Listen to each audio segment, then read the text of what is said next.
Let's see. All right, 5. We'll count down 3, 2, 1. Okay, and we're live. Welcome everybody back to the Bottom of the Ninth podcast. I'm your host Elijah Rodriguez, and today we're here with Katy native Carson Lance. What's going on, Carson? Doing all right. Hopefully, I don't lose service out here. I hope not. Where are you driving through? I guide up here in north central Oklahoma during duck season. Yeah, nice. So you kind of just. The funny thing is, my girlfriend's from Owasso. Oh yeah. Yeah, way out there. She went to OSU, so she's always trying to get me to Oklahoma, and I haven't really got out there yet, though. That's around the same area that I hunt all the time. Really? Yeah, Owasso. Owasso. Yeah, she's always trying to get me to Stillwater, and I'm like, I don't know. I don't know if I can make it out there. Fun place, man. Don't sneeze. I mean, coming from a guy from San Antonio, you know, I'd rather be in Stillwater. No, that's rough, dude. I don't know. Honestly, I might think I might have to agree with you. Sometimes San Antonio can get on my nerves. A little too much. All right, man. So tell us about you, man. Where are you from originally? I know I said Katy, but I want you to elaborate a little bit. Yeah, so I'm from Katy, Texas. Native, born and raised. Now I currently live in Dallas area. I had to get out of Houston, man. I did not enjoy the humidity every day of my life, so I had to get out of there. Yeah. So you're from Katy. You went to Katy High School, yeah? Yeah, Katy High School. Katy High School, and you were a two-way player, two-sport player. You played football and baseball, yeah? Yep, I played football 4 years and baseball 4 years. I played basketball for a couple and golf for one. Damn, you're a little bit of everything. I mean, multi-sport athlete over here. So biggest regret is quitting golf for sure. Golf, yeah, dude. Well, I'm let's not talk about golf because I'm horrid at golf. I'm so bad. But yeah, man. So you ended up playing. So you played football all 4 years. Yep, every year. What were you, quarterback, right? Quarterback. Yep. Yeah, he's got a cannon. That's the only thing I'm good at, throwing stuff. Well, what are you like? You're 6'5", what, 220, 230 now, or what? I'm 240, and 240, during season, I'll fluctuate from 230 to 240 in season. Yeah, so you're a monster. You just say you're a monster. No wonder you can throw stuff well. Size has always been a benefit for me. I wish speed was, but size has always been there. So out of high school, man, so obviously you're 6'5", right? So a lot of our listeners are obviously, players or guys that are coming up and playing games. So out of high school, was there ever a point when you thought like you were going to go play college football over baseball? Were you going to try to do both at any point? Not really. I mean, I had some people talk to me in football, but it was never anything serious. Gotcha. I mean, I grew up in the Houston area, obviously, and I mean, I was throwing in the low 90s, topping out kind of the higher low 90s, like 93, 94 in high school. So I mean, I had more connections in the baseball world than football, so I never really. Football for me was just it was fun because I went to Katy High School, obviously. Yeah. The meccas of high school football, but when it comes to like futures and stuff, no, I never really. Baseball is always a brighter future in my eyes than football was. Yeah, I feel that. I mean, that makes sense. I mean, so out of high school, and for everyone, so I met Carson at Angelina College. We went to junior college together before he moved on to Lamar. Did you have any other offers coming out of high school, or was it just Angelina? I know you said you were throwing already in the low to mid 90s, so you had to have. I really did not have very many offers at all. I mean, I had no big ones at all. No big Division I ones, nothing like that. Really? Zero. And you were throwing in the mid 90s? Yeah, low mid 90s. I was 90 to 93 in high school, and I had no offers to big schools. Dang, partially, one of my regrets in my career is I played football my senior year. I probably shouldn't have, and I should have focused on baseball that year. Been a lot better for me recruiting wise, but now where I am now, I mean, obviously I wouldn't take anything back to the world. The relationships I've made, the friends I've made through the years. I mean, I wouldn't take any of it back. I mean, I talked to bigger schools. Obviously, like an area code in high school, I talked to Oklahoma State was probably one of the main ones. Things like that, but yeah, I called Living because we had another mutual friend, Zach Wilson. He was a grade above us, Elijah and I, and him and I went to Katy together, so him and I knew each other there, and I didn't have any offers, so I asked Zach what's going on. He went to Angelina before us, obviously, Right. and he literally gave my number to Livin, and Livin drove down in that little Angelina Subaru kind of looking thing. Yeah. And he drove down, and all he did was watch a bullpen and offered me on the spot. That was it. This is history. There you go, man. Yeah. Honestly, the wild thing is, like, I talked to King, and I talked to Estrada, and it's like a lot of the visits were kind of like that, man. They were like on the spot, like random, like just like weird, like they just showed up one day and were like, yeah, this is what we're gonna do. That kind of that kind of fits the mold, honestly. And I mean, you just mentioned John King and Estrada. I mean, you know this pitching too. You had Estrada at third base. I mean, the dude locked it down for 2 years. Oh yeah. I mean, there was no competition for that position for 2 years at Angelina just because he was that good at third base. And then you got John King, guy throwing low 90s from the left side. Yeah. I mean, you just think how many players in the Houston area alone, just the Houston area, that just slip through the cracks, that don't even get looked at from the bigger schools. Dude, I mean, yeah, a prime example is you and King. These guys are, you're 6'5", dude, throwing low 90s. I don't know how that slipped, to be quite honest with you. King too. I mean, King told me that he didn't throw that hard. He said he was throwing like low mid 80s coming out of high school. So I mean, maybe, I don't know. That might have slipped through, but even as a lefty, it might have been a little different. I don't know. But I mean, heck, the year we saw him, his sophomore year, our freshman year, that guy he was a dude. That's what I told him. I was like, man, he was like, I guess people, because I forgot what he said. He was like, well, I guess like people didn't see like the full potential. And I was like, dude, at least when I saw you pitch, I was like, this guy's a guy. He's a dude. Yeah, no, he's a dude. And I was like, come on now. Okay, so you end up, you take the offer from Angelina, obviously. You go up there. So how would you describe your first year at Angelina? How'd that go? Well, first year that's probably one of my favorite teams I've ever played with in my life, ever.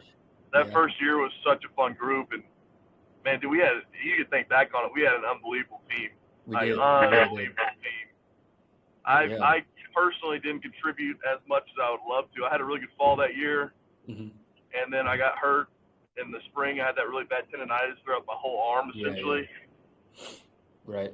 And I mean, we really were just one game away from going to Colorado that year. I know. And I always remember that San Jack start my freshman year in the finals. That was after John King threw the 9-inning shutout against. Was it a shutout? I knew he threw all 9. It was a complete game. Yeah, I think he threw. Yeah, we won 2-0. I think it was. I think it was a shutout. It was a complete game shutout versus San Jack. And dude, for people that don't know, Region 14 in Texas, San Jack is. I mean, they have 4 or 5 guys drafted all the time. You know. Straight out of more than that, man. I mean, they're stacked always. Always stacked. Yeah, that was the game I always remember. Is I was still kind of hurt, but I had so much adrenaline that my first 3 innings I was sitting like 93, 95, just dominating. Once that adrenaline wore off, I was throwing 84, 86, getting rocked around. Dude, yeah, I remember that because you started off so hot. I remember because we were like, "Oh shit, this guy's chunking." Like we knew you threw hard, but we knew you had all those arm problems, and it was like, okay, you go out there, you're chunking. We're like, okay, this is gonna be all right. And then I think it was the 3rd or 4th. You went out there and like your velo dropped like 10 miles an hour. Yeah, that's whenever the arm just completely locked up. Yeah, completely locked up. Damn. Yeah, I think I went in after you that game, and I think I was just throwing so monumentally slower that it threw him off for a bit, and then they started rocking me around too. Honestly, I think that's what happened. Honestly. No, man, you got that hook on you. I remember the hook. I could throw it. I threw that little ephus. Oh yeah, that thing was nasty.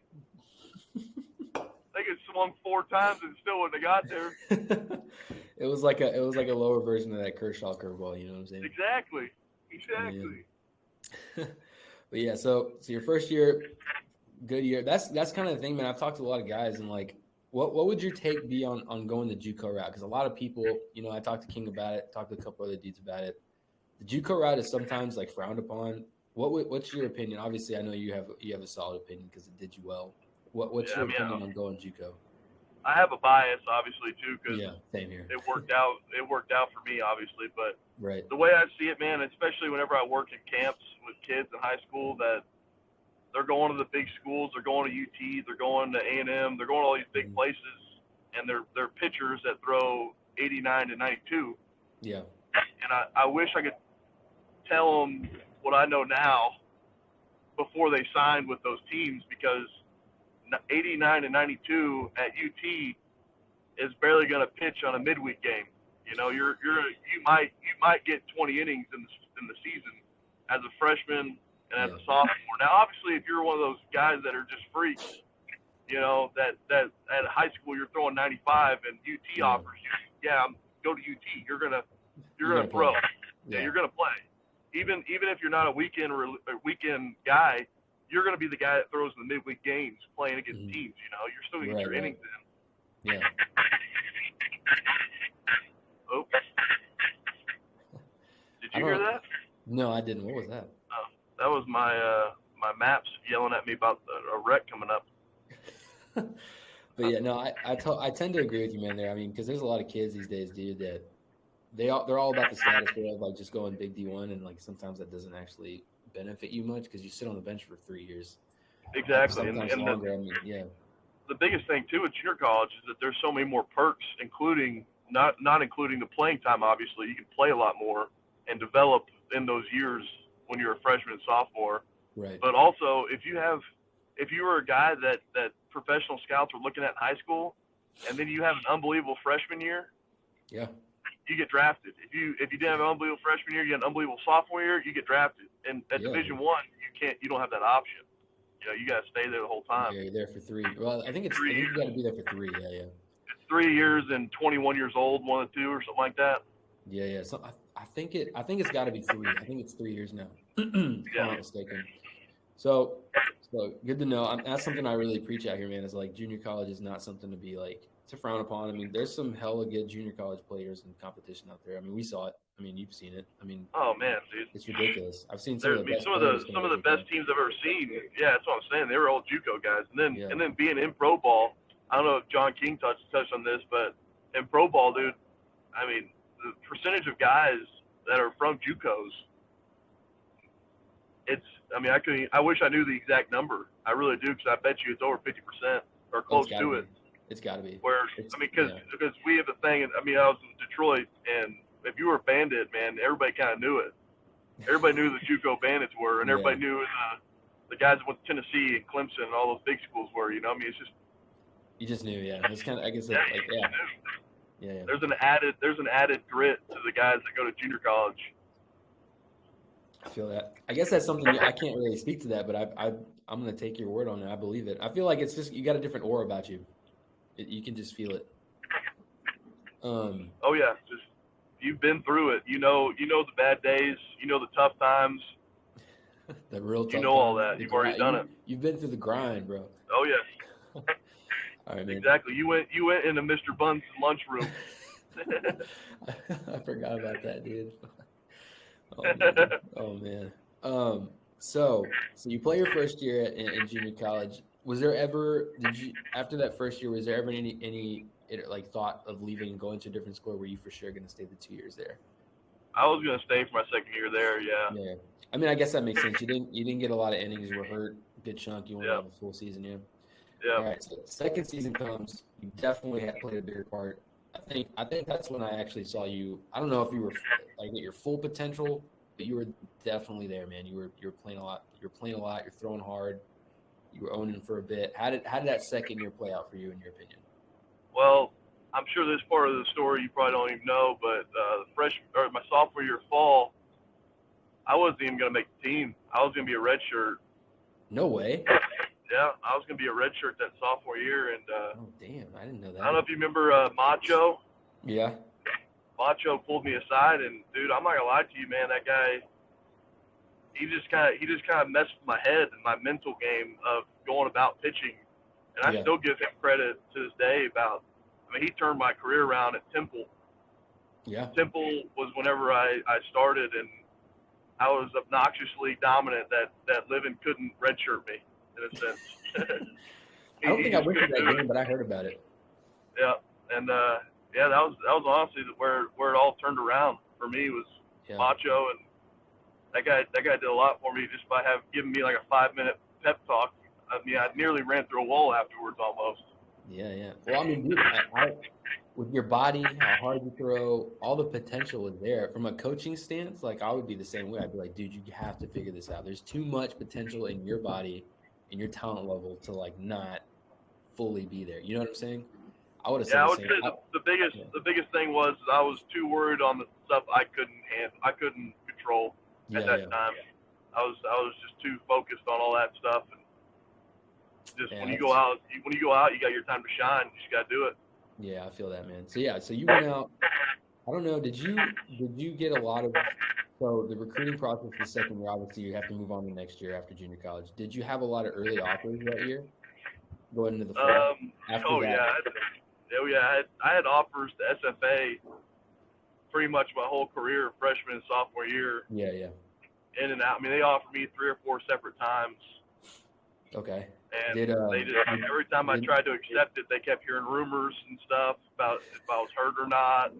They would never even ask me, and they would just pull it.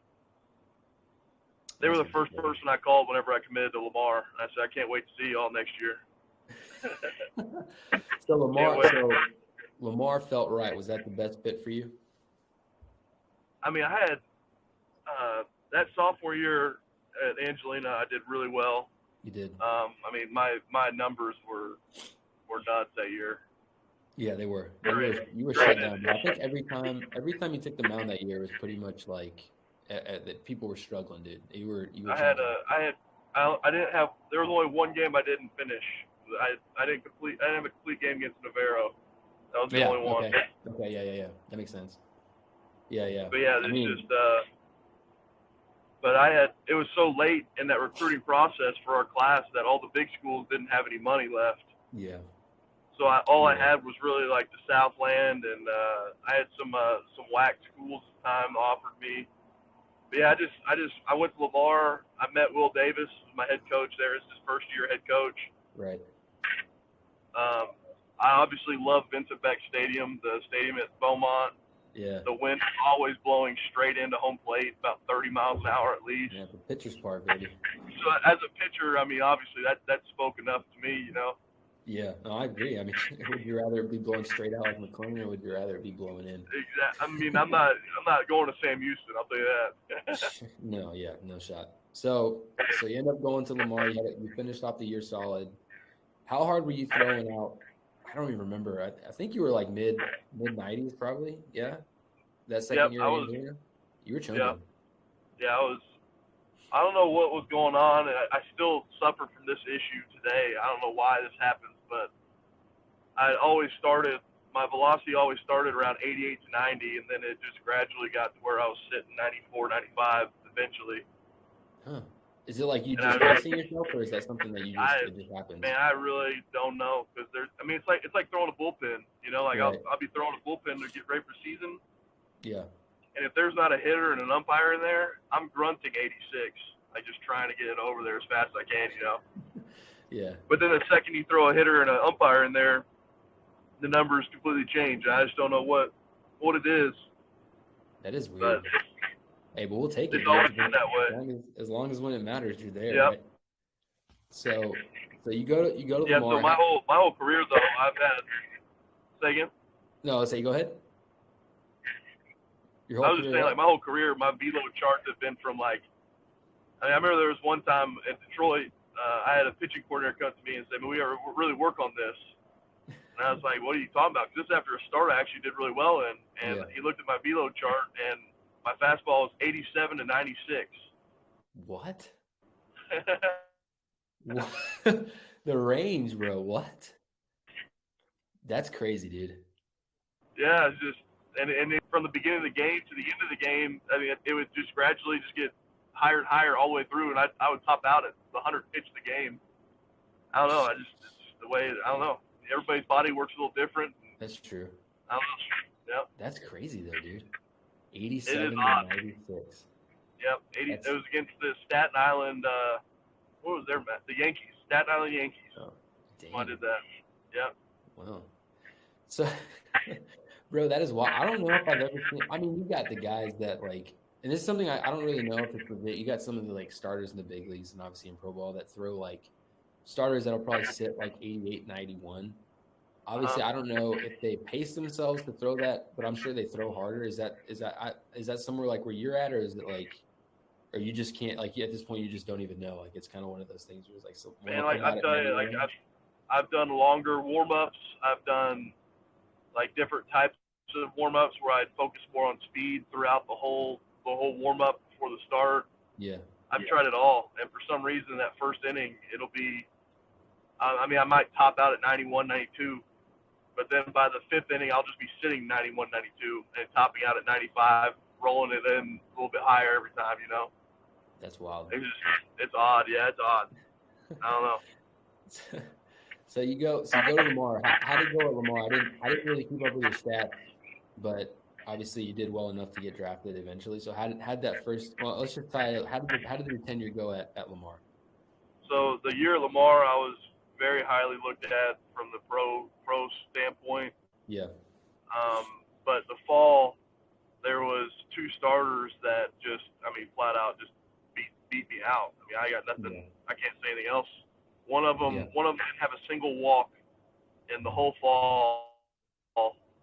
Wow. And I mean, I mean, he won the spot. You know, he won the Friday job for sure. Yeah. You know, he beat me. I mean, I nothing wrong with it. And he's one of my best friends today. His name's Tanner Driscoll. He's an unbelievable pitcher. Yeah. I've heard the name. Yep. And so that happened, and I ended up being the Sunday guy at the very beginning of the season. Ended up working my way into the Friday role, and then at the end of the year, a lot of things just kind of just built up, you know, all throughout the whole season. You know how it is. You're around the same guys all the time, and stuff happens. And I had a lot of compounding walks going throughout the very last, like my last 5 or 6 starts. I had a lot of walks. I mean, I think I had like 20 walks in the last 3 starts. Okay. Oh, damn. I mean, I still would only give up like, you know, 4 runs in those 3 starts, but that still just doesn't look great with pro scouts. You know? Yeah, they don't dig the walks. So they don't do that at all. So you ended up were you at Lamar for 1 or 2 years? Just one. Just one. So how did that draft process go? Did you have a feeling you were going to go that after that first year? Yeah. So after my sophomore year, I thought I had a really good chance to go out of Angelina. Oh, okay. And, did you have an agent at the time or anything like that? I did not. I didn't have an agent my junior year either. I just had a lot of connections with the scouts. Yeah. So they'd always give me insight of what happened when it came to me. Gotcha. And my sophomore year, they just kept saying you asked for too much. Like you just asked for too much money. Oh. And that's where I think the agent thing could have came into play and helped a lot, you know. Yeah. But that junior year, I made sure I wasn't asking them for much. That junior year, I was making sure that, hey man, I'm going. Like, I was the guy that had a mindset that I wasn't going to play. I wasn't going to school for school. I was going to school so I could play baseball and further the career that way. Yeah, absolutely. That makes sense. So if I want to be a professional baseball player, I need to start playing professional baseball. You know. Yeah, that makes sense. I mean, I think there's some guys that go obviously and to be honest, I really respect that mindset, bro. I really do. I really think that's like the way to go. No plan B, like no, because you know, you got the guys that, and I mean, some will play it both ways. They're like, well, I'm going to school, so you know, you get an education. And it's like, well, that you know, if you're dead set ready to play pro ball and that's like the dream, that's what you want to do. You got to start taking that route immediately. And if that's the case, I respect that, man. You're ready to go. Like I got to go play pro ball. That's what I'm here to do. You know what I'm saying? I mean, I changed my majors that year just so I didn't have to worry about school as much. Cool. Yeah, I feel that, bro. Respect it. So I was all in.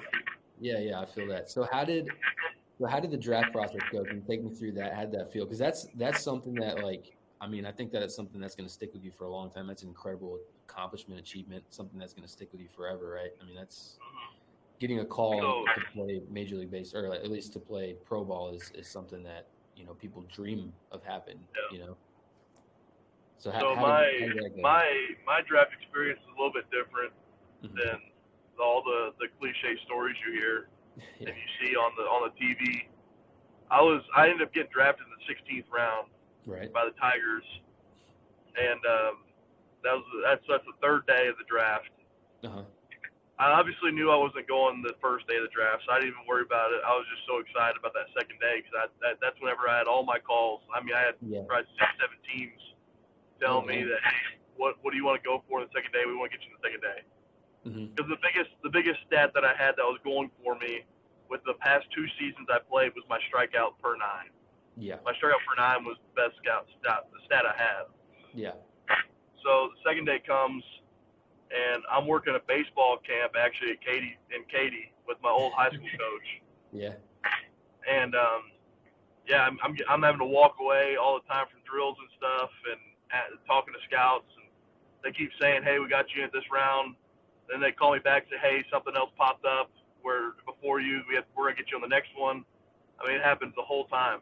Yeah. And I remember going home that night just so pissed off because that didn't happen the second day. I mean, I was so mad and couldn't believe what was going on because it wouldn't have been as bad, you know, if I didn't keep getting built up that whole second day that I was going to get drafted in the 6th round, in the 8th round, you know, like. Yeah. But the constant letdown, you know, the whole day. Yeah. It was just miserable. over and over. I can imagine. Yeah. So then, the next day I go out there, and one thing about being a baseball player that you have to have for any of the kids listening to this is if you have any struggles with flushing history, that's the one skill I would tell you to worry about or work on every day is being able to screw up or something bad happen to you with all aspects of life, and just be able to wake up the next day and move on. You don't let it wear on you, because in baseball, if you let yesterday's game wear on you, today's game you're gonna be miserable. They should be mad, right? So I show up the next day, and we're working this camp, and I'm not even looking at my phone today. Like I had like 3 or 4 calls on my phone. I was like, dude, if they're gonna draft me, they're gonna draft me. I don't care at this point. At this point, yeah. And sure enough, the whole camp went through. And the 3rd day of the draft goes, they fly through picks. I mean, it's every second. There's no build up or nothing. Yeah, and the camp ended on the board. Oh yeah, the camp ended around noon, and I get in my truck and my phone starts blowing up with messages. I mean, it just blows up. Yeah. I had the guy that signed me never called me, never asked me. He saw me pitch one time. What? He saw me pitch one time at Lamar, and I pitched against Corpus Christi, and I threw a 9-inning, 2 runs. I threw the full game, 9 innings. That was the only game, and I topped out at 97 that day. That was the only game he ever saw me pitch. And he was one of the guys that called me. He was going to draft me in the 8th and 10th round the day before. And then, he asked me that morning on Sunday. He said, "Hey, man, we're going to draft you whenever your name can get thrown in there. We're going to pick you up." I said, "All right." It was him, the Marlins, and the Diamondbacks that sent the same message to me. Whenever your name pops up on our list, we're going to pick you up. And they all sent me the max. And the max in the 3rd day was I think it was 125 or 150. I can't remember what it was. But like I said, man, the money wasn't what I wanted to be in professional baseball. That was it. At this point. And I think that's. At that point, it isn't even about the money. It's like I want to play. You know what I'm saying? I think whenever the 3rd day comes, it's baseball. I want to. There's people that make it in the 3rd day. Actually, in my draft class alone, off the top of my head, I might miss a couple guys, maybe. But Will Vest made the big leagues, and he was the 12th rounder. And Drew Carlton made the big leagues. Drew Carlton actually made the big leagues first of anybody in my draft class. He was the 31st round pick. Wow. Like that, yeah. He was the first guy to make it to the big leagues. That's kind of one of those things, man. I feel like it doesn't really matter what round you go in. Everyone, I know it's how you sit back and you look at all the minor league stuff, and it's tough and it's hard, and that's probably more of a grind than a lot of people have ever been in, from what I've seen, from what I've heard. But if it's there, bro, you got the talent and you work on it and you work, you can get there. I mean, there's no way. I mean, the stats show for themselves, bro. Ball doesn't lie. You know what I'm saying? And Drew Carlton he still plays for the Tigers. He's a reliever for the Tigers, and he throws one of the tightest cutters I've ever seen in my life at about 90 to 92 miles an hour. Whew. And he dominates. That's filth. Dominates. Dude. That's absolute filth. Yep. But still, man, hey, you got the call, you got drafted. So did y'all y'all celebrate or anything like that? That's still an accomplishment. 16th round. Oh yeah, dude. Whenever I obviously was driving back from the field, whenever I knew that I got drafted, Yeah.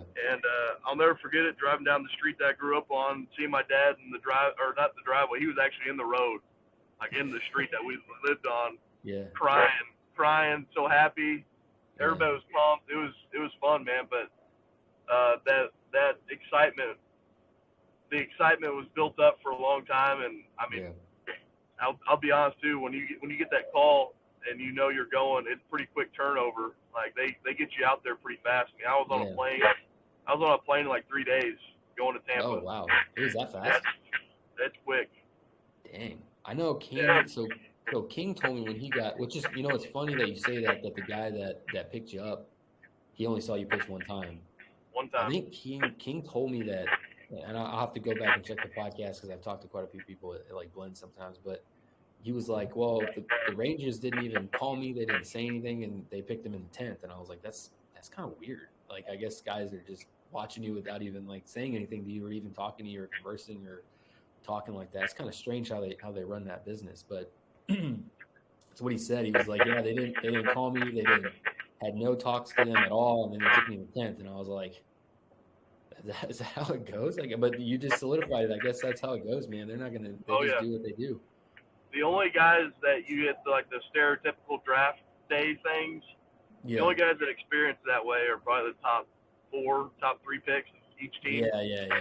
So the top 4 rounds, those are the guys that, like, the guys with big money tied to them are the dudes that get to experience the draft process that way.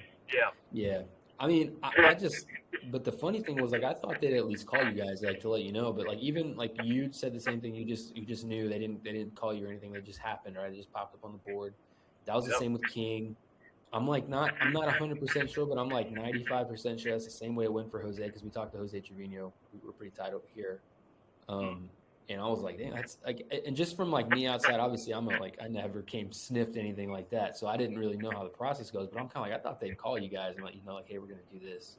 But no, it's just like, you just watch the boards and see where you pop up, I guess. Oh yeah. I mean, I'm sure King had calls from other teams throughout the draft saying, like, what happens, or what I experienced happened was, I got the Diamondbacks, they would call me and they'd say, hey, we got you in the 6th round for $200,000. Is that enough? Yeah. And then I say yes. They go, okay, sounds good. And then they tell the next guy, hey, Carson said he's good for this number in this round. And then whether or not that happens, it might be you versus another guy. So it's kind of like a little competition there too. Where I mean, like my 2nd round pick, 2nd round in my draft class was like $1.2 million. And he ended up signing for $800-some thousand because he was a junior college kid. The thing is, though, like, what if the Detroit called me saying, hey, we want to pick you in the 2nd round, what's your number? And I say, well, the slot's $1.2 million. Yeah. Like, I want $1.2 million. Well, they're obviously going to take the other guy underneath me because he's going to ask for $400,000 less.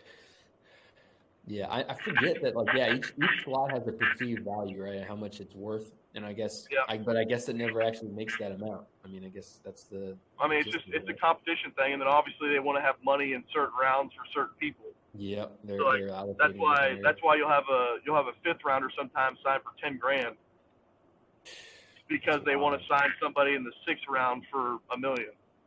That's nuts, dude. I didn't realize. See that, and that's something that, like, I guess I haven't seen that deep into how that process goes, but that's incredibly, like. It's all down to the dollar, bro. That's wild. Oh yeah, talent is number one. If you have the talent to sign for that money, they're gonna pay it. But if you're just a guy that they can find 100 of, because as cool as it sounds, being 6'5", throwing 95, these days there's hundreds of 6'5s throwing 95s. Yeah, it's kind of like man. That's kind of how the game evolved, but. That it's part of the game. Yep. I mean, that's like, I forgot. I was talking to a coach the other day, and he was like, "Yeah, like if you look back 10 years ago, it was like 90 to 93 was like the 97 to 99. Now it's like how much the game has evolved. It's like now you have to throw, like, if you're throwing 88 to 91 now, it's like you're below average at this point. Like, you're no longer like seen as elite. That's below average. Like, you need to be throwing It's a at least mid to high 90s. That's an elite fastball with at least 2 to 3 other plus pitches, or you're not going to make it. Exactly. I mean, you nailed it. I mean, the only guy I can think of is Hendricks in the big leagues doing that, but he also has probably the best changeup in the game. Oh yeah. And he's got 2 other pitches that he can throw a penny at and hit it in the air. When you don't have the velocity, there's other ways to be a dominant pitcher. Obviously, there's plenty of ways to be dominant. You just got to figure out what your niche is and get after it, Yeah, I feel that. Yeah, I mean, it makes sense. I mean, there's one of the few that can make that work, that can throw the 88 to 90, top 91. And mostly if they're not a lefty, if it's a righty, they've got some sort of like plus pitch that makes them effective. Yeah. Yep. So take us through. So you get drafted. Obviously, you said you were out in 3 days. So you go out to Florida. You said Tampa, right? Yeah, I flew into Tampa. We were in Lakeland, so right between Tampa and Orlando. Okay, and that was rookie ball. That's where the spring training place is and stuff like that. Yeah, that's where everybody goes for signings and. Gotcha. Okay. Yeah, that's our headquarters. I would say Detroit's headquarters is in Lakeland. Cool. So how did that? So what was that initial feeling? Were there nerves, or how did you feel going into that process? Man, it was nuts. Showing up there, and you got a locker with a big league jersey in it with your last name on it. That's nuts. It's pretty crazy, and they're just showing you around. And I love Detroit for giving me the opportunity they gave me. But man, I'll tell you right now, the worst thing, the biggest gut punch I've ever had in my life was whenever I signed. They gave you a hat to wear while you're signing, Yeah. And the hat that they had was a Velcro back New Era. What? Swear. Velcro back New Era. And I was like, you know what? It's for the picture, whatever. I'll do it. And I put it on, signed it, didn't think anything of it, right? Next day I show up for physicals. They run you through physicals. Then once you're done with physicals, they give you your locker. Yeah. And you get your locker and you have all your stuff in there and everything like that. Well, I look up the hats, and they gave me 2 Velcro back Detroit hats. I mean, if you ask anybody that plays or that played the years I played, so they got rid of the Velcro backs in 19. So anybody that was in the Florida League from 2000 whatever to 19, ask them about it. I'll tell you right now, they will think it. They'll say I 100% remember it. It was the laughing stock of the whole league. I mean, dude, we got made fun of, man. It was that bad. Really? Oh yeah, spring trainings too. At spring training, you had a Velcro back Detroit hat. It was brutal, man. It was brutal. What was the reasoning for that? Dude, they said that you had to earn the hat. You had the New Era hat that everybody wore, and the only way that you could have it is if you were 1, a big leaguer, or 2, you were playing the big league game. But if you weren't a big leaguer, you had to wear the Velcro hat in spring training, regardless if you were going to the big league game and playing in spring training. Yeah, dude, that Velcro hat, man. I looked at it. I'm like, this is a joke, right? Like, am I getting punked right now? Dude, is there cameras set up somewhere? Dude, no, that would be. I'd be a little bit pissed. I'm not gonna lie to you. I'd be pretty. Oh yeah, dude. You're just, you finally signed with a big league team. They're gonna hand you a Velcro hat. Like, this is tough. And okay, so was it only the Tigers that did that, or was that actually, I believe the Phillies might have too. I could be completely wrong, but I think the Phillies did too. But they got rid of them before I got there. Okay. Yeah. Well, I think that might be a little bit. That's too much, man. Like, you're a professional baseball player. Give me a real damn hat. Come on now. I mean, honestly, yeah. Come on, I agree. That's ridiculous. So you go out. You're wearing a Velcro hat apparently, and you pitch. So how did that first? So you weren't injured or anything, so you went straight out. So did they have you guys like alternating innings, almost like the JUCO route, where like you get 2, or was there designated guys they had as starters and you kind of flowed with it, or was it like everyone's getting 2, 2, 2, 2, or something like that? So yeah, that first when you first get there, they have a thing called short season A ball, right? Which is like advanced rookie ball, and then you have your GCL teams is what we had. In Arizona, it's AZL, which is just plain rookie ball. That's what everybody knows is rookie ball. Yeah. And you throw bullpens. Everybody knows you're a starter or reliever, and you also have your own assignments depending on what you did in the season. So I was at Lamar, and I can't remember the number. Let's just say I had 90 innings or whatever it was, Right. So they have me slotted for 90 innings, and they don't want me to just throw 200 innings throughout the whole year. Right. Yeah. So me and the sixth rounder named Brad Bass from Notre Dame, him and I were both starters, and they sent us up to short season A-ball. We piggybacked every game. So he would go 3 and I would go 3, just to keep our pitch count for the year down, essentially. Yeah. That makes sense. So that short A-ball, so I know y'all, so you probably signed what it was June, right? You get drafted in June, you say you leave 3 days later. How long does that short ball season go? Through July or August, or is it longer than that? Yeah, so a short season A-ball is throughout the rest of the season. It's a half season. Okay. So it's pretty much like summer league baseball for college, like college summer league stuff. Gotcha. Okay, that makes sense. So, and how did that go for you? Was the talent that much better? So did you see a big difference in the talent from your playing? Because you're playing D1, obviously. You're in Southland. It's a little bit of a lower conference, but you're still seeing the big guys. There's still talent in there. There's no doubting that, right? Oh yeah. Was there a big jump from going out and pitching, against, let's say you're pitching against Corpus and all these guys, and then hopping into pro ball and you're playing against probably Dominicans and all these guys that are just monsters? Was there a big talent difference? Did you change anything in your style pitching or anything like that? No, not really. My first summer, actually, I had probably the best pitching I've ever done in my life was that first summer of professional baseball. That was probably the best I've ever done in my life. And it wasn't talent, I would say, between professional baseball and the Southland that I noticed more than approaches.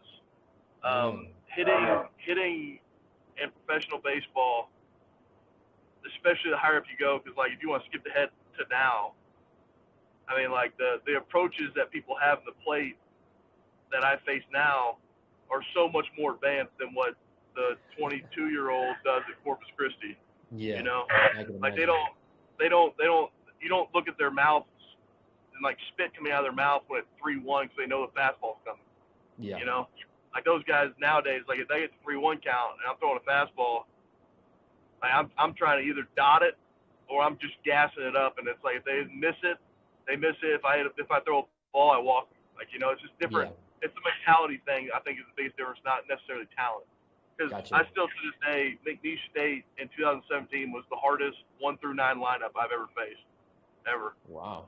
Well, McNeese is no slack. They're pretty solid. McNeese is a solid team. They were the best 1 through 9 lineup I've ever had to face. I mean, it was 10 to 12 pitch at bats every time. Just tough outs all the way through. Tough all the way through, and they'll steal every bag. They'll bunt from first to third. I mean, they're a tough lineup. So I don't want to say the talent is what makes it different. I think it's more of approach. Yeah. Because in pro ball, obviously, especially the minor leagues, as a hitter, you want to make the big leagues. The only way to make the big leagues is doubles and home runs. Yeah, that's what they look for. You got to hit doubles and you got to hit home runs. And if you can't do one of those two things, you got to steal a bunch of bases and you got to be an unbelievable defender. Yeah. That's how you make the big leagues, So as a pitcher, it's honestly easier because you get a lot more swings that probably shouldn't have been swung at, or in a style like they were going for a fence. They're going for a fence on an 0-2 count, like you didn't get that in McNeese, Yeah, it's different. I think that makes more sense. Obviously, it's the plate discipline, the way that there's what pitches they're choosing to swing at, all that, and that makes it tough on a pitcher. I mean, I think that's like the hardest thing to do is throw to these guys when they have the most advanced plate discipline, plate approach, pitch selection out there. It's like, shit, what am I going to throw these guys? That would make me nervous now, and I'm nowhere near the level that you were at. I'm like, shit, what am I supposed to do? Yeah, it's a mind game every time. But at this level though, dude, it's gotten to the point where hitters and pitchers look at each other, and when they step in the box, you stay on the rubber. It's like war, is what it is. It's who's the bigger man, and it's just the mindset that you have when it goes through it. It's unbelievable. That's the addiction I have, is that mindset. I believe it. So you finished your first year, your short ball. Did you go to spring training the year after that short ball finishes? Yep, I went to spring training the next year. Okay. Excited, ready to go, and I did not make the roster opening up going into that first full season in low A. Okay. Did not make it, so I was in extended spring training, and just like in junior college. I mean, it's nothing I haven't done before. It's just competition, and you're just playing. It's just that's the way it goes, and either you sit there and pout about it, or you buckle down, and you go after it, and my whole stint at Detroit, I really didn't have that great of a career, I guess you could say. I mean, I had a lot of walks, essentially, is what my biggest thing. I mean, I'd come out of the season with 30 to 40 walks, and that you just can't do that, you know. Can't happen, yeah. I mean, obviously, I had some rough times where they were sending me all over the place. Like in 2019, I went 64 days straight with no off days, just because I was getting moved from one team to another team to the next team to this team to this team. And it's just, I mean, obviously you can think of excuses of why it didn't happen, but yeah, just more stories I just walked through me guys those first 2 years.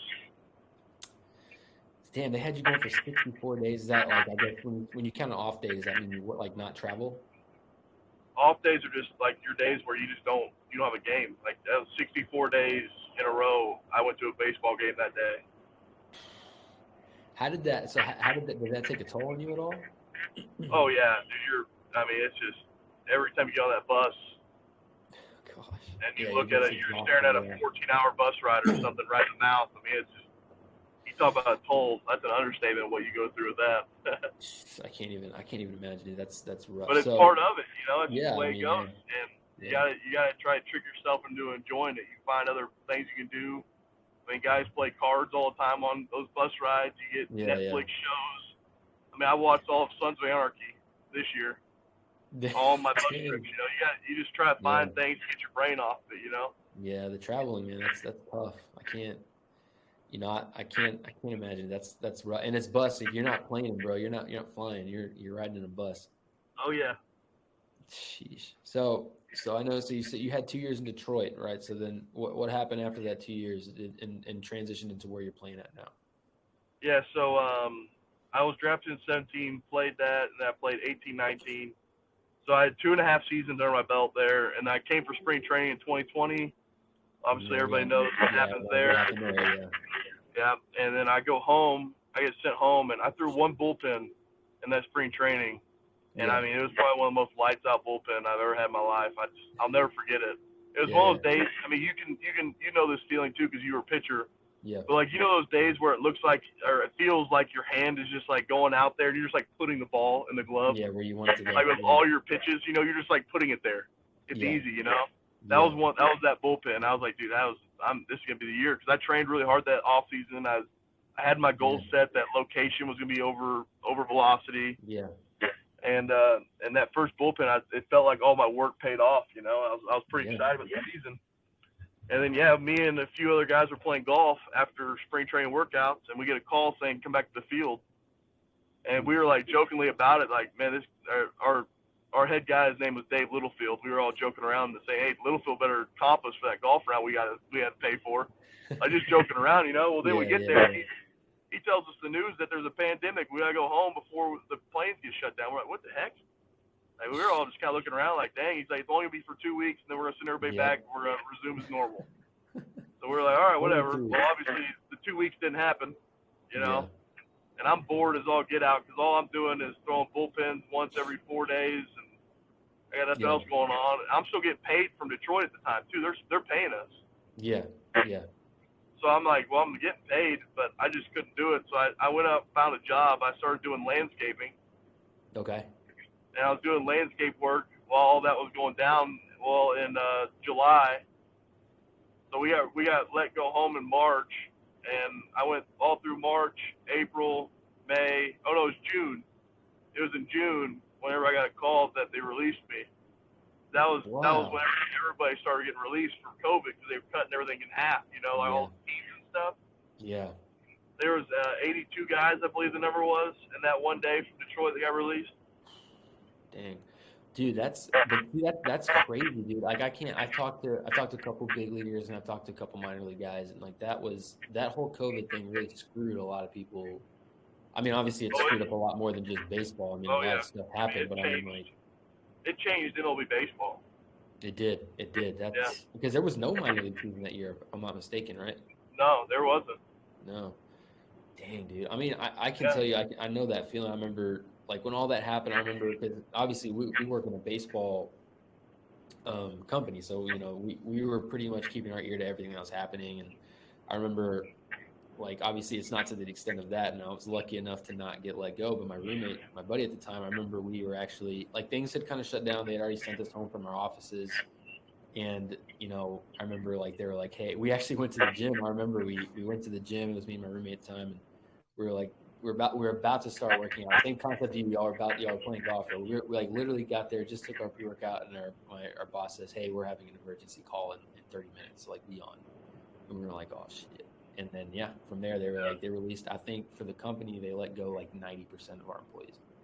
It was freaky, man. It's a weird time, and of course like it was weird because I didn't get let go when my buddy did, and it was weird. It was like depressing. It was sad. So I can, and like for you guys, I mean it's worth like that's your livelihood. That's like your dream, bro. Like that's tough. That's a hard thing to go through for anybody. Just like that, poof. Yeah, it's just and it feels at the time it feels super cutthroat. It feels like they didn't give a shit. You know what I'm saying? It's like it's just like no, it was 16 seconds was the phone call. Bro, that's I was on the phone for 16 seconds. That was it. What did they do? Was it just like, hey, we're gonna let you go? All right, bye. But drag that out for 16 seconds, and they hung up the phone too on me. I just sat there. Yeah, I was cleaning the bathroom whenever I was literally in the bathtub, cleaning the toilet, like the bathtub of the bathroom. And I had the phone out, and I just sat there in that bathroom, just looking at the wall, essentially, like, what the heck just happened? Yeah. So kind of passing through that, I mean, like obviously that changed the game for everybody. I mean, everyone that was involved in Major League Baseball. I remember, King was telling me about it. It was like, they said two weeks, like you just said the same thing. 2 weeks, we'll be back. And they didn't, and that's like, damn, dude. Like, so that happened, and obviously you're still playing ball. So how did you transform to that? Was it like I'm not gonna like let this go? I'm gonna keep pushing. Like, there's got to be somewhere for me to play, like that kind of deal. Like, did you go out there and did you find another place to play? How'd that whole process go? So I was doing the landscape stuff before I released, and right. So I kept doing that, and I just wasn't happy, man. I feel it. I believe it. I wasn't happy, and I enjoyed the guys I worked with. I enjoyed the work. I learned a lot of stuff that I still do for family and friends today. Yeah. But I wasn't ready to be done. If you know what I mean. I wasn't ready for baseball to be over. Yeah. I mean, I was still competing at a high level.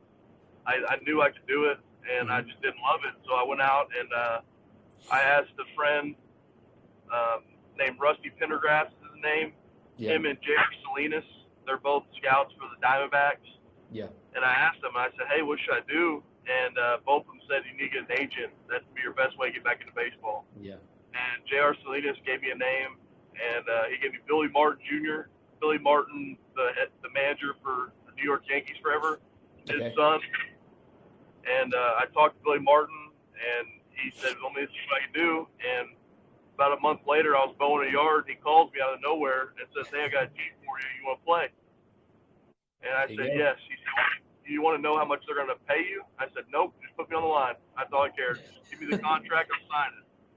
And that day I stopped mowing yards, and I locked back in on training and get back after it. It was that fast. Wow. And that process didn't last very long. You was just like, I got you a contract, you ready to go? And you were like, hell yeah, I'm ready to go. I mean, it was because I met Billy Martin at a Buffalo Wild Wings one night and talked to him about everything, and pretty much doing what I'm doing right now on the podcast. Just told him the whole story, and he looked at my numbers and obviously saw the walks would be tough and stuff like that. Yeah. And it was probably 2 to 3 months, I'd say, since that Buffalo Wild Wings was just like no talk with them, nothing. And then bang, out of the blue, he just calls me, and I was literally mowing a yard. I was in the backyard of somebody's house mowing for him. Yeah. And boom, just like that, I'm back in it, Yeah, and who was that contract with? The Lincoln Saltdogs. Okay. And the American Association. Gotcha. Yeah. So I'm sure, like I said, like I know a couple guys that still play indie ball. Is it indie ball or is it an affiliate? Yeah, it's independent. Okay, yeah. So I know a couple guys. Like I play men's league on Sundays just to play around. I do that, and I got some guys a couple guys that go out there and pitch. Cause I catch. I'm just like a catcher. I can't throw for shit anymore. My arm's pretty much blown at this point. So I'll go out there and catch some dudes. So, but we got a couple guys that can chunk, man, that play indie ball. They'll play in the fall with us, and then they'll take off in the spring. But yeah, man, that's no slack either, bro. There's some guys that can ball out there. I mean, I've seen them. the American Association is probably the best talent all around when it comes to independent league baseball. I was shocked whenever I first got there. I mean, like this past season, I could throw some names out there: Matt Adams, Pete Cosma.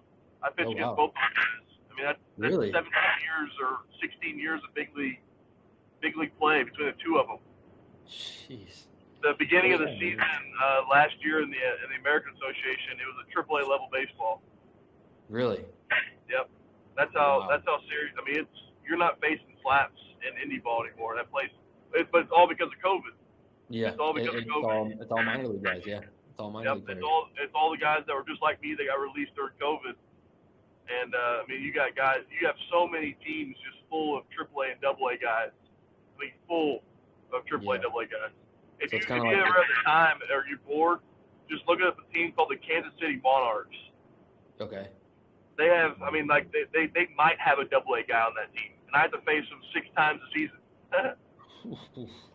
So that's well, actually, no, 12 times, 6 at home and 6 away. So 12 games I have to face them, and they might have one guy that played AA baseball, maybe. The rest of them are big leaguers and AAA guys. Hell no. Bro, that's tough. But I mean, that's what you want, right? That's what you're looking for. Oh yeah, dude. I didn't have more fun this season than looking up in the box and seeing that guy up there. Yo. You still there? Yeah, you're here. You broke up though, so you're looking up. See, what you see? So you're seeing all big league dudes. Yes, I mean, there was no more fun than looking up there and seeing Matt Adams, or I faced Guerrero's nephew for the past 2 seasons. Wow. His name was Gabby Guerrero. That guy too, by the way, he is just like Vladdy and Vladdy Jr. I mean, the same body type, and there's no way that you can beat them with their hands. You just can't. Their hands are that good. They're too fast. Yeah, they're too quick. They're always there, and for some reason, he just finds the middle of the bat all the time. You know, there's like the names that I faced that have 2 to 3 years of big league time that nobody knows. I mean, there's guys in our league like that everywhere. I mean, we have 3 or 4 on our team every year. We had Buddy Bauman, one of the best pitchers I've ever seen in my life. He was on my team this year. Oh, he was unbelievable. He only had like 3 years of big league time. He was a lefty that threw like 94 to 96. He was unbelievable. That's just, man, that's like something that I've seen. You know, I talking to King and you know, I talked to Jose quite a bit, and we've got a couple other guys we've had on here is like, excuse me. So like the talent level and like the sheer, like almost like not luck. It's not luck. It's like how you have to show out at certain spots at the right time, at the right thing to make it to the big leagues. And then even in the big leagues, like the margin for error, like you watch games, like, and I'm, you know, talking to these guys, I watch baseball a lot differently now. I kind of check like certain people's like, not mechanics, like their personas, the way they carry themselves. It's weird because like everything's so like the margin for error in professional baseball I've seen, and like it's so small because everyone is that good, dude. Like it's tiny. It's insane. Tiny. I'm like, and that's something that I think I took for granted. Like obviously I didn't think, like obviously me as a kid and like in junior college, like the dream is to play pro ball. I don't think I ever had it. Like I saw you and King and all these guys. I'm like, yeah, these guys got it. I was like, I'm not really there. But like you see it and you're like, oh my, like some of these guys, like I thought, you know, coming from a small school, like I came from, like you came from Katy, that's a powerhouse, it's a huge public school, you know, coming from like where I came from a small private school in like San Antonio, which is a big city, and like you see a couple guys here and there, you play against some guys that end up going playing pro ball, but like you show up to like Angelina College, you know, and you're like the game is so much bigger than you would have ever like thought it would possibly be, and like the sheer talent that some of these guys have, like you and King, and like seeing those guys in McLennan, and like even like going to St. Mary's, you see a couple guys here and there that are solid. Like I think like there's some dudes that like threw 96 and they just pop out of nowhere, and you're like, dude, this is insane. Like it's ridiculous. And like even that, like now looking past like minor league ball, like now you're playing indie ball and the talent is even there, and it's like the game is growing so much. It's nuts, dude. It's insane. Yeah. COVID. It blew up independent baseball. It did. It exploded it, because I mean you can go to just your everyday night game in Milwaukee and watch the Milwaukee Milkmen play the Chicago Dogs. Yeah. And you'll watch 6 big leaguers in that field. You will literally have 6 big leaguers on that field in Milwaukee. You know. Yeah. That's nuts, dude. So So tell me this. So now you're playing indie ball, obviously. So now you're in the off season. When do you guys really like report? You know, what do you what's the season like for you guys? What's an off season like for indie ball? What's that like? So the season itself is just like any other professional baseball. But it's shorter. So our season is long. So big league is 162 or something like that. Yeah. Minor league is 140 something. It's a little bit shorter, but not a lot. And then independent league, the American Association, I can only speak on alone, is 100 games. So you got 100 games. And it's just, I would say the thing. Yeah, it's still, 100 games in like 115 days. I mean, you don't have that many off days, you know? Yeah. I mean, if you and love the it, travel is miserable. Especially if you played for the team in Cleburne and you played for the team in Winnipeg, Canada. Oh, my God. I couldn't imagine that travel. So you playing, you're playing for that team. Is that like was that the best fit for you? Was there like a spot for you, or was that kind of like, how did that, I guess, did he like elaborate on why that was a spot for you or anything like that? Or was like that took that team over another one in that league or anything like that? Yeah. So, Billy had a friend that took that job. I forget his first name, but I know his last name's Frisbee. Okay. I think his first name was James Frisbee. I think that's what it was. Okay. He was the new head coach at that team, or the manager, I should say. And about, I don't know, maybe 4 to 5 weeks before season starts, the dude got a job to be a big league batting practice pitcher with the Tigers, with the Detroit Tigers, you know? Wow. Yeah. So I get a call from him out of the blue, and I'm like, dude, did I just get released before I showed up? You know, like that's what I was thinking. He's like, hey, man, I'm just letting you know that I got another job. I won't be the manager this year. I'm sorry. I just wanted you to hear it from me and not from somebody else. And I was like, man, congratulations on the new job, because being a big league batting practice coach or pitcher, I'll tell everybody out there, you get paid a lot of money. Oh, I bet. You get paid really well, especially if you got a Miguel Cabrera in the box. That guy gives you a pretty good cash tip at the end of the year, let me tell you. I can imagine. Oh, yeah. I can imagine. Well, I mean, but then the biggest blessing that ever happened to me happens, and I got Brett Jody, my manager now, and that guy has been an unbelievable manager. I've told him many times, even this year when I talked to him about next year, I just told him straight up, like, the only way I don't play for you is if I get signed in an affiliate again. That's the only way I don't play for you. I'm not going anywhere else. Like, he is the best manager I've ever played for, ever. Well, hell, man, that's amazing. I mean, and you're playing with the guys that you love, bro. That makes it even sweeter, dude. Oh yeah, and dude, I've met so many. I mean, I have friends off of the Saltdogs team. Yeah. That I could honestly say they'll be lifetime friends. I believe it. Well, I mean, shit, y'all are traveling and y'all are bleeding and grinding together, dude, on these bus rides for 115 days a year. Y'all are gonna get close, man. You have to be. Oh yeah, you get real close, a little too close sometimes.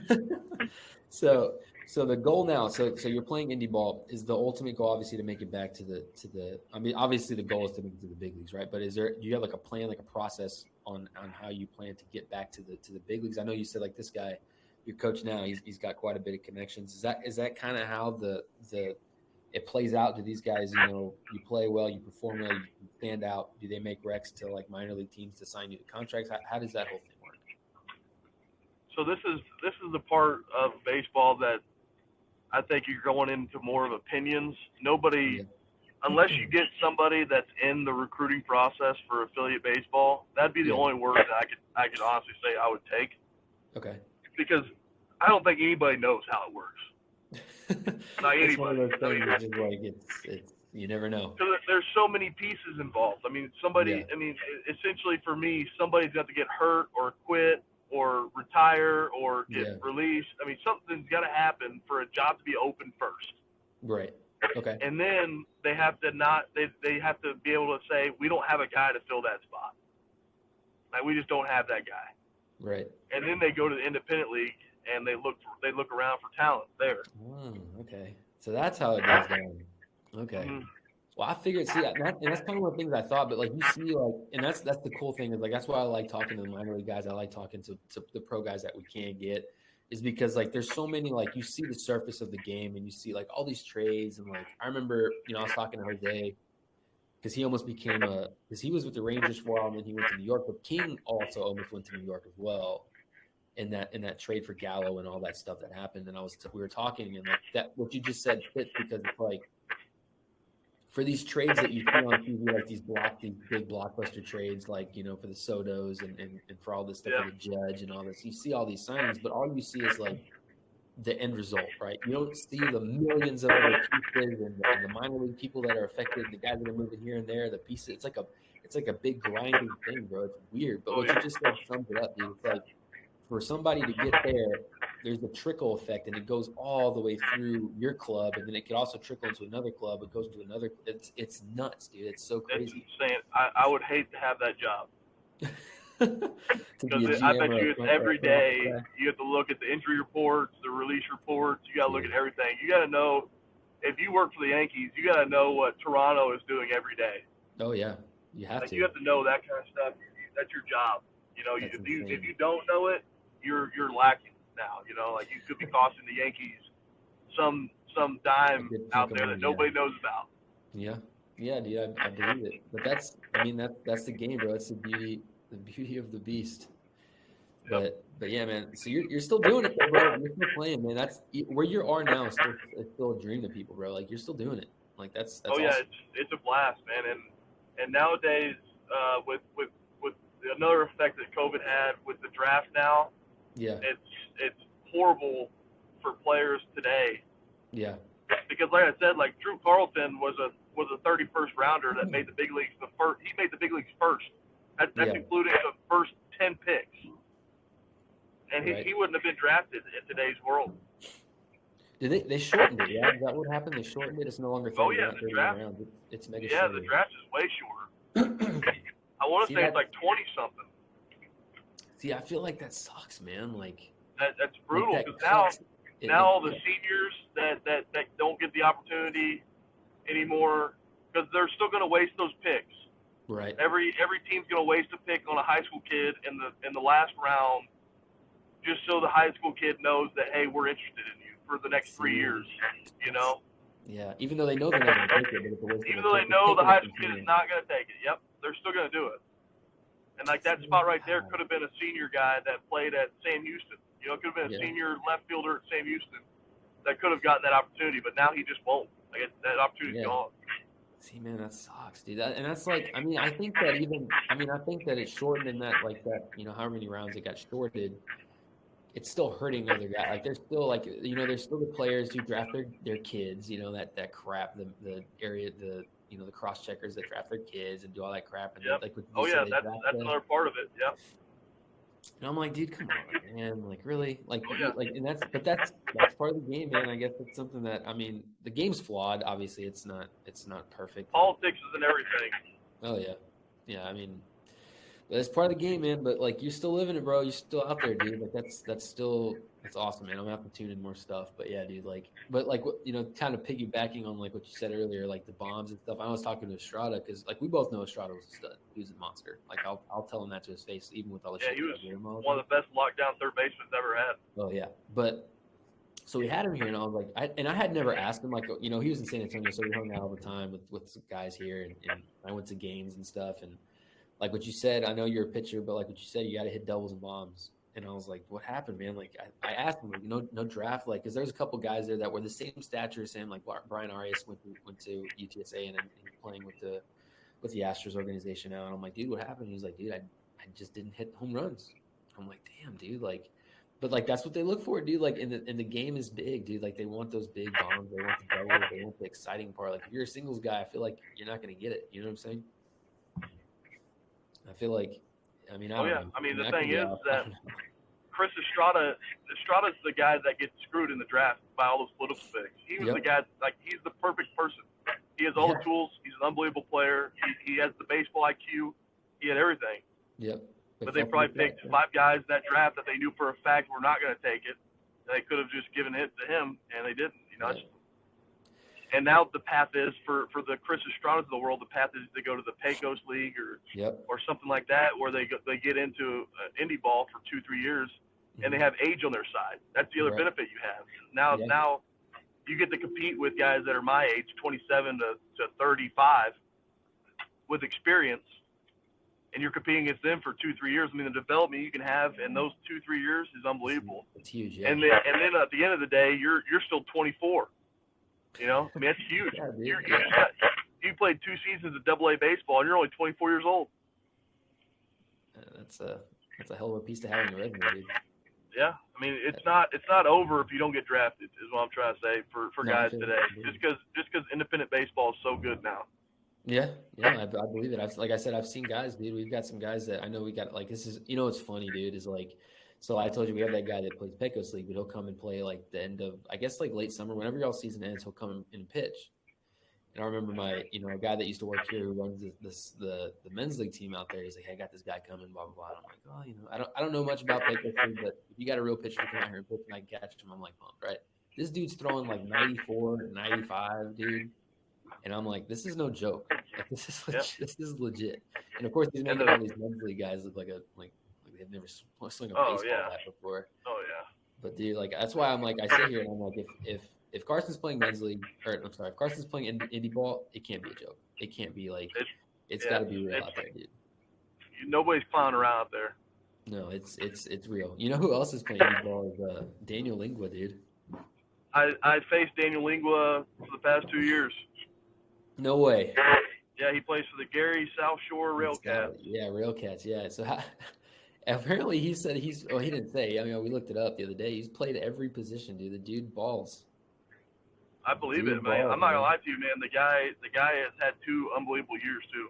I know. I've seen it. I was like, holy crap, the dude strokes, man. Like he rakes, he fields. He's a real deal. I got to get him on here too, because he's one of those guys where like when you finished that Prairie View, I was like, what do you like? Okay, like maybe I don't know, like he was training. And I was like, every day he was like, I'm training. And I'm like, dang. And then he's out there, dude. I'm like, dang, this dude is legit. He's the real deal. Like, he has really good plate awareness. Does. I would say that's his best quality is he has really good plate awareness, and he's a switch hitter, very effective switch hitter. Yeah, that's insane. Well, we're approaching our time, Carson, so I appreciate you, man. You can stay on afterwards. You don't have to hang up right away, but I appreciate you coming on. And you're playing for what team again, so we can let everybody know they can tune in and watch you this spring. What's the name of the Lincoln Saltdogs. The Lincoln Saltdogs. So anybody listening, Mr. Carson Lance pitches for you're a starter now? You're still starter, yeah? No, I'm actually an 8th to 9th inning guy now. Ooh, I'm a setup or closer. I love it. Okay, I love the job now. I gotta ask. So do you just go out there and is it just like, are you a guy that throws every night, or are you kind of like an alternating night, or is it kind of only in certain situations, or are you pretty much closing or pitching? Man, that's another thing I love about Brett is he has so much feel for pitchers because he was a pitcher.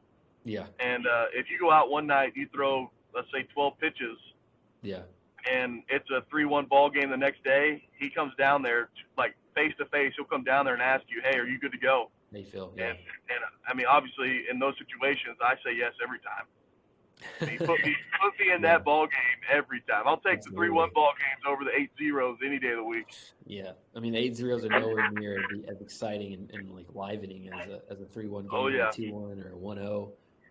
Yep. But yeah, see, that's important, bro. That's important. I think I was talking to King. I was asking him because that's something I think of like now my arm's in shambles, so I'm kind of like, if they were like, hey, you got to throw every night, I'd be like, dude, I don't know if I can do it. I don't know. They're like.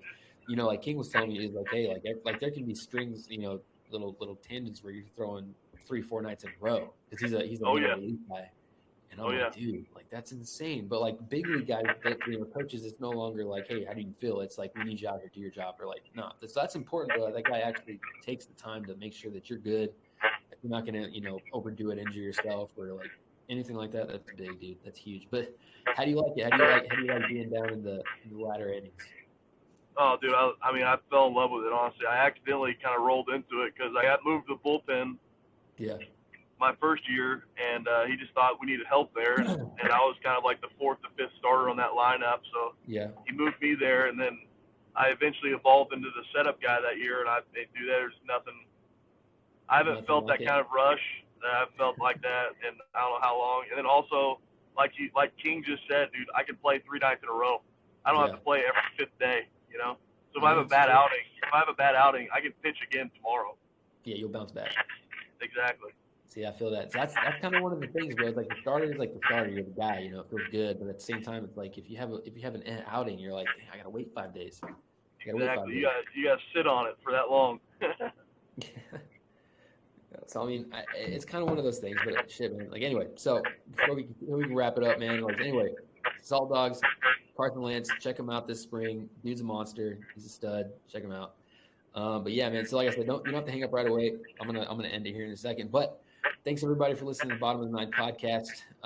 Be sure to subscribe, like, follow. We're on YouTube. We're on Spotify, Apple Podcasts, Amazon, wherever you get your music or podcasts. We're on there. Be sure to check us out. And thanks for listening, guys. We'll see you in the next one. Stop recording.